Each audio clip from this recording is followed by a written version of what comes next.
Hey, are you tired of making your own train set, but realizing you don't have any trains? Well, here's another train for you. Let's start. Every train, there needs to be a reason they're pulling cargo or passengers. The first two cars we're going to talk about are like a goose and passenger car. These are pretty simple builds, hollow inside except the passenger with 2 chairs and a table. The roofs are made of the minifigure plates that come in the mystery figures. And if we look on the sides, they have ladders climbing up to the carriage since it's very tall, aka long. Here's a minifigure to compare. And the reason those 2 white pieces are there in the middle accompanying it makes it stronger. If I try really hard, it doesn't come apart. I would recommend this to people who have cars filled with heavy stuff and not use the Harry Potter kind, but hey, it's your personal idea. Now you may be thinking to yourself, well, what if I don't want to pull passengers? What if I just want to pull cargo like everyone does these days? Well, here are the 2 cargo cars. If we take a look at them, in the left car, we have a barrel full of water. Don't believe me? Just take a look. And in the other one, it's like a baggage car, or cargo. You can open the doors on both sides, and on top, a little door. And the gold thing right here has a belt. The reason I didn't put any white pieces here since you want to keep cargo away from each other. Passenger cars, on the other hand, you need to keep close since, well, they're passengers. You can't just spread them apart during cargo cars. Of course, every train needs a locomotive, which in my case, I have a very small locomotive. You don't believe me how small it is. That minifigure's gonna hit his head.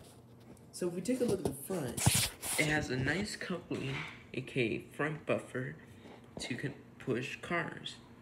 And it's a tender engine with the Harry Potter kind coupling, since I want to make it strong.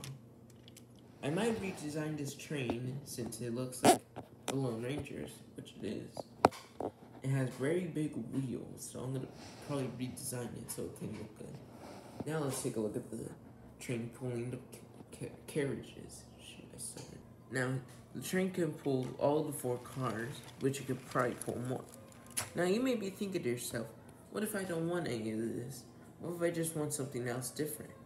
Like a little train or more cargo cars? Well, stick around because there's more, aka extra.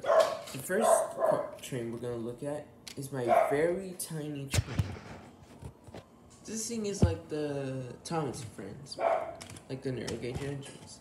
To show you how small it is, here's my engine. This train is the size of its tender, literally. And you may be wondering, hey, what's that gray coupling? Well, let me show you. The 2 cars custom made for it.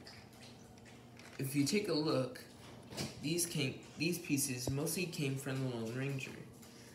And the gray car is like a rock carrying, and the green one, aka the left one, is like a passenger car, just with no seats. And the couplings are very long and specially made for the engine. Now if I just attach it, it works perfectly. Now you may be saying to yourself, well, those are really cheap and poorly made. I want one that can actually work with my engines. Well, here are 2 real cargo cars. The back is like a loader. You could just put any cargo in there. The left one has 2 boxes in it, but nothing inside. And this box is very special. For you see. Oh shoot. So overall, I'd say these are pretty good trains. I might redesign the train and probably put it in a later video. Anyways, I'll see you guys later. Bye.